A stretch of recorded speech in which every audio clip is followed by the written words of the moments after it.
Hi guys, so my name is Shreyas and today me and my group are going to cover the MeToo movement. We're going to focus on how this event arose in India and how it was facilitated and leveraged by the use of communication technologies. So we have different aspects and dimensions that we're going to cover about this event, and we're going to elaborate on each aspect throughout the presentation.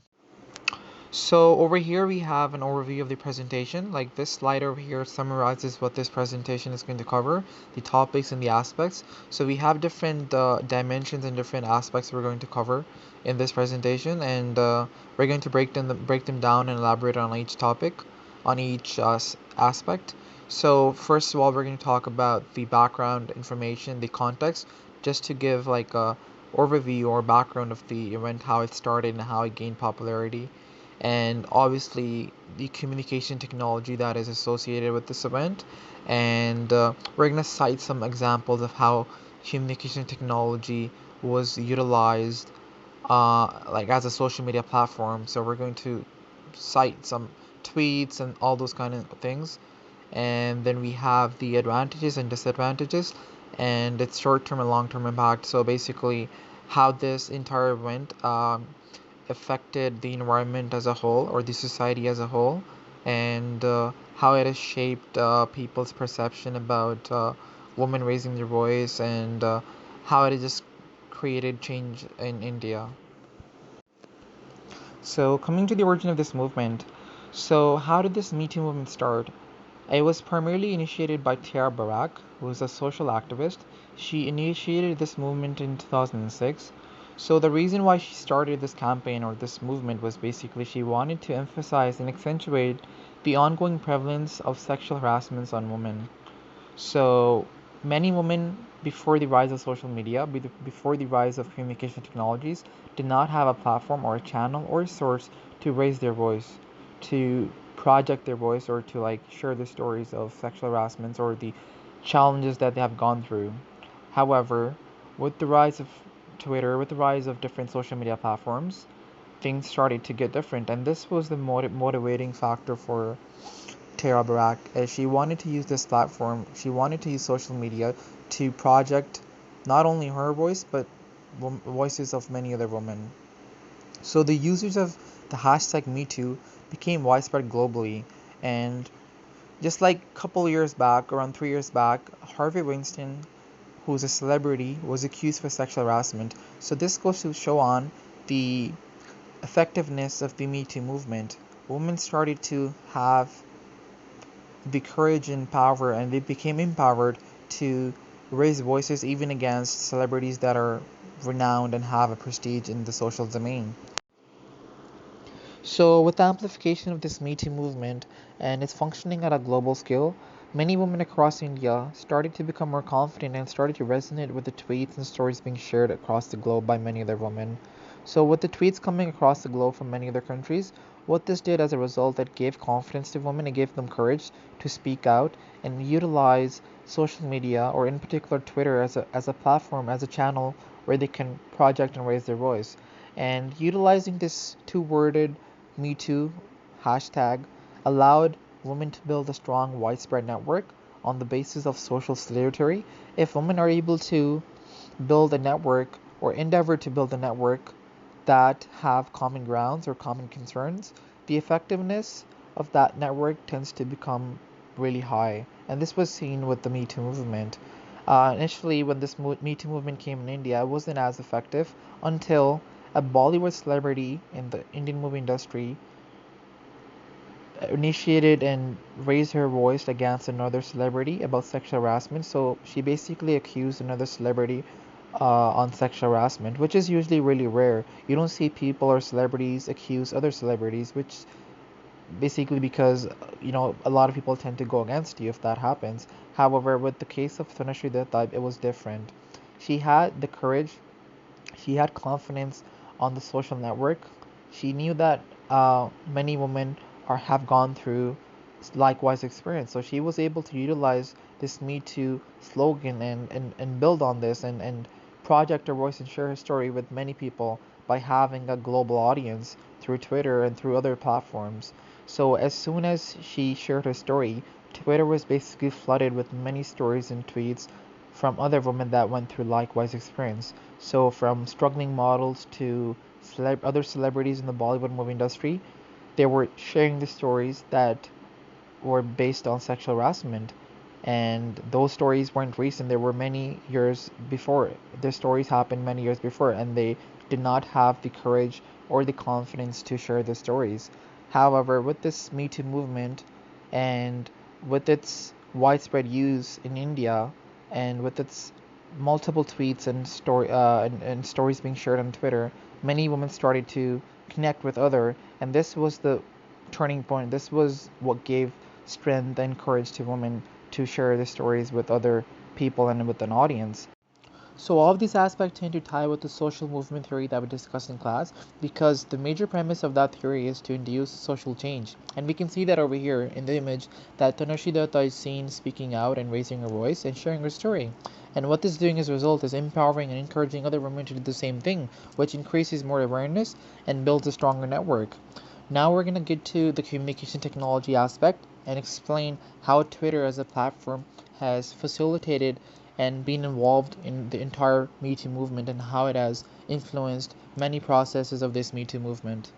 So I'm going to pass it on to Nisha. We think technology is the key to facilitating any sort of social movement in the 21st century. Without the internet and without social media, there's no way that the Me Too movement would have gained popularity as quickly as it did. And there's no way that a movement that started in North America could have reached the South Asian continent so quickly without the help of social media.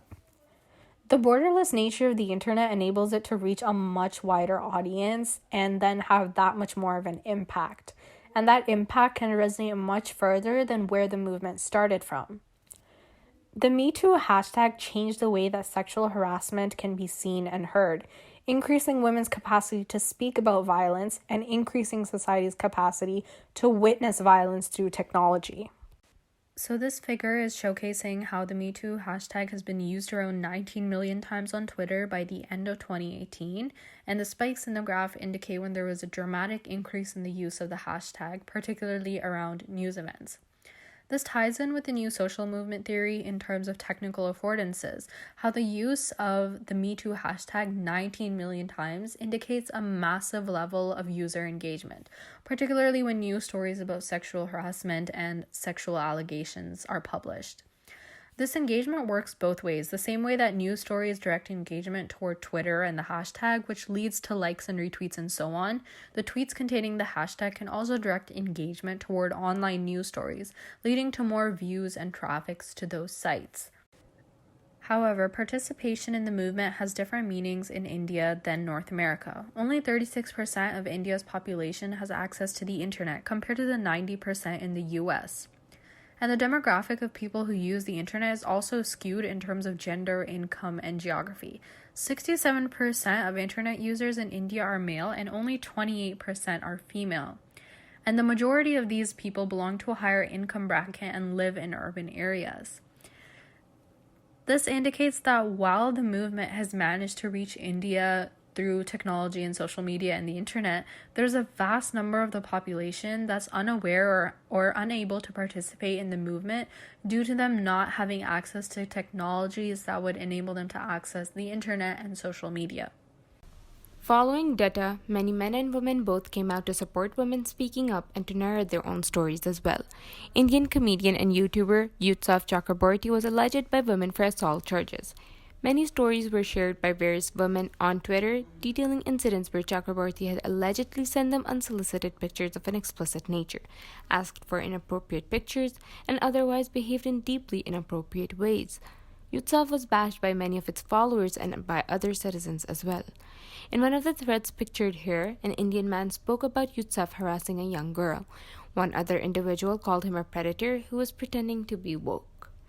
And another individual narrated the harassment incident against Yusuf. Yusuf cried in front of the individual to not speak against him, as his career would be ruined if they do so. However, that individual did tell two of the most influential men in Indian industry, but no action was taken. Another Indian politician and journalist, MJ Akbar, was accused for harassing women, in this regard his employees. Hawsala Wahab came out to expose Akbar's hidden yet disgusting personality to the public.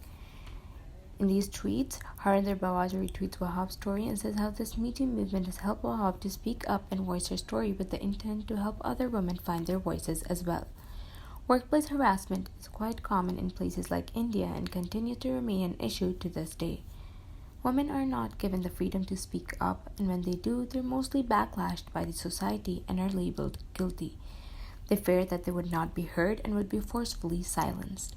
In fact, many women in India do try speaking up and are silenced by the elders in the society, which are mostly women themselves. In this case, when Wahhab mustered the courage to speak to the bureau chief, Seema Mustafa, a woman herself, in hopes that she would confront Akbar, Seema said she was not surprised by Akbar's behavior and told Wahhab that whatever she wanted to do was her call. Seema did not provide any kind of emotional or physical support to Wahhab, which caused her to silence herself temporarily and leave her job, having nothing else to do. When Wahhab changed Akbar against sexual workplace harassment and was narrating her testimony in court, there were chuckles and whispers of laughter heard from Akbar's lawyers to their supporters' dismay. On the other hand, when Priya Ramani, another journalist, leveled allegations of sexual misconduct against Akbar, Akbar filed a defamation charge against Ramani herself. That, however, did not pursue for long, and Ramani was granted bail by the court. Akbar denied all other allegations. Another Indian reporter was accused of harassing his women friends and other women in general. Maghnad Bose was exposed by another journalist, Pulami Das, who was good friends with him in college and continued to work together. Pulami says that Bose was known to harass, mock, bully, and emotionally abuse women, saying on their faces that they couldn't make a good anchor because they were fat, and in several instances making them cry. Other students from the same college have also spoken about instances of sexual harassment with Maghnad. Another student, Teja Ram, narrated that Maghnad has made her feel uncomfortable in public, which traumatized her for days to follow. Meenal Thakur also revealed that Maghnad would randomly put his arms around her waist while talking to her. He approached her one day and said to her that her waist is better than her girlfriend's. While sleeping, Bose would randomly harass his girlfriends, making them feel uncomfortable and shocked. The MeToo movement in India brought about a spur of change, providing a platform for women to raise their voices and let themselves free of what has been haunting them for years. Now I pass it on to Safia. So when it comes to MeToo and the impact on the media industry, we go back to the fall of Harvey Weinstein back in 2018, whereby a number of women in the entertainment industry, after what had happened with the Harvey Weinstein situation, so a number of the women in the entertainment industry in India were able to speak up on the experiences with sexual misconduct. In some cases, Bollywood production houses were shut down as a result of sexual harassment allegations. And in one case, a prominent political journalist based in Delhi lost his position as a result. Former Bollywood actress Duta spoke publicly about being a victim of assault at the hands of a former co-star, Nana, in 2008. So Duta, as a result, gained support from numerous public figures in the industry, such as Priyanka Chopra, when Chopra tweeted in response to Duta's allegations, saying that the world needs to believe survivors. This prompted more women in India from different walks of life to narrate their experiences of assault at the hands of public figures in Bollywood on social media. Some advantages are that there has been a lot of support from public figures such as Priyanka Chopra, which has prompted other women from all walks of life to speak on their experiences. It became larger than one particular story or one particular woman. It became about how men in power are getting away with it. This reckoning then spilled over to the entertainment, media, and politics industries in India. Women then began calling out sexual predators in their workplaces, which was as a result of this movement fueled by social media. Some drawbacks are that not everyone in India has access to the internet and social media technologies in comparison to North America. The digital divide explains its prominence in North America, therefore why most are not knowledgeable about the movement in India. The women who speak up are mostly from upper class of society, and very few are from the middle and lower class. Therefore, the core problem with this movement is that it has not reached all sections of women in society, which can be attributed to the inaccessibility of the internet. The founder, Tarana Burke, finds that the popularity of this movement ebbs and flows, which can be attributed to its media coverage, which social media activists believe that online interest is driven by media coverage and emphasis put on certain issues, and that this has not really been covered as much as it should be in the media. And finally, here are some discussion questions.